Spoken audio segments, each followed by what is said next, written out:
sana po supportahan po nila ako.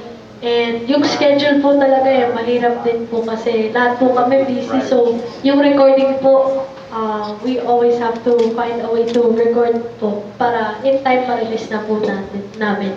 Yun. Knowing na yung mga fans talagang eager na marinig ang kanya-kanyang album ninyo. And how about si Laika? Tama-tama na magkakaroon ka na rin ng album with MCA. So, ano na yung nararamdaman mo ngayon? Bibili po ko ng album ko, kahit po album ko po. Kasi po, pag po ako masyado pong naiinggit, tapos po, pinapakinggan po yung kanta ko, tapos po kanta ni Darling, kanta ni Kuya Jikin, kanta ni Kuya Darren. Tapos po, sasabayan ko po sila, minsan po, tapos po, ayaw po magpaingin yung mama po sa loob ng kwarto kasi po tulog po yung kapatid ko, sigaw po ako din sigaw.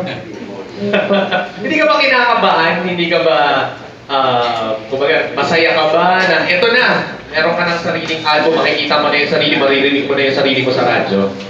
Sa radyo po, opo, pinatitid na po nila yung pangalan na Pinguin, pero po di ka po ba napapakinggan.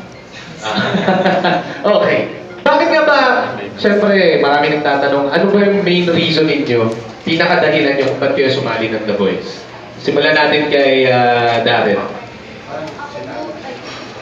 Ako po, gusto ko lang pong maranasan yung exposure po dito sa Pilipinas kasi sa Canada po ako napanganak, doon po ako nagsimulang kumanta. So, I wanted to go here po for experience po, tsaka exposure po. Tsaka, pinapanood ko po talaga yung The Voice since yung umpisa pa po yung first main season. So, sabi ko po noon, sana magkaroon ng kids edition. So, natupad po. So, pinilit ko po yung parents ko. Lipad po tayo sa papuntang Pilipinas. Nung umpisa po, medyo parang hindi pa po matutupad. Kasi po parang dadaan po kayo sa butas ng karayo. Pero yun po natupad naman po. Now I'm here. Yeah, it's all worth it naman makapunta ka. And how about si Laika? Bakit ka sumali ng The Voice Kids? Ano yung pinaka-reason, pinaka-dahilan? Kasi po nakita po ng kuya ko, napanood niya po na mayroon daw po The Voice Kids. Ayun po, parang, kasi po yung dinadasal ko po yung, yung nanonood pa po ko ng una, kala Kuya Bitoy po, kala si Clarice, kala si Dennis. Ayun po, sabi ko nga rin po, sana meron na pang bata. Ayun po, natupad po yung wish ko na meron nga pong pang bata. Tapos po, dasal po ako ng dasal. Tapos po, yung po naman, yung isa po, hindi po ako nakuha. Yung isang flight, yung unang flight ko po, hindi po ako nakuha. Hindi po ako tapos po, yung isang flight ko po, doon na po ako nakuha. Doon na po ako tuloy-tuloy. Okay. And si Darlene?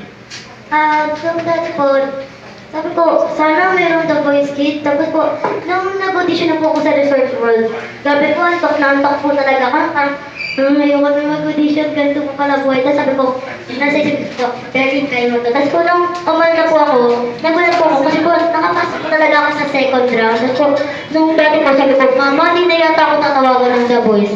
Ang tagal niya, tapos parang naiiyak na ako. Tapos, yung sabi ko po nun, bigla pong nag-text, Darlene, ganyan. Sabi ko, yes, sabi po ka, parang sabi ko, sabi po ni Mama sa akin, ano ba, Darlene, natawagan ka na, parang nakawala sa kulungan niya.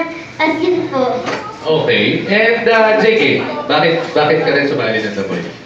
From the very beginning po, this is the dream of my mom po talaga na makasali po ako in a competition po. Then, matupad po yung dream namin na makabili po ng bahay para di na po kayo magpalipad-lipad po kasi ang hirap-hirap. Palagi yung nagbubuo ng mga stuff and things. So, yun po, I'm happy po na natupad yung dreams ko po, dreams ng mamay ko po. And sana, I hope po na proud naman po yung mamay ko sa achieve ko po yun. Okay.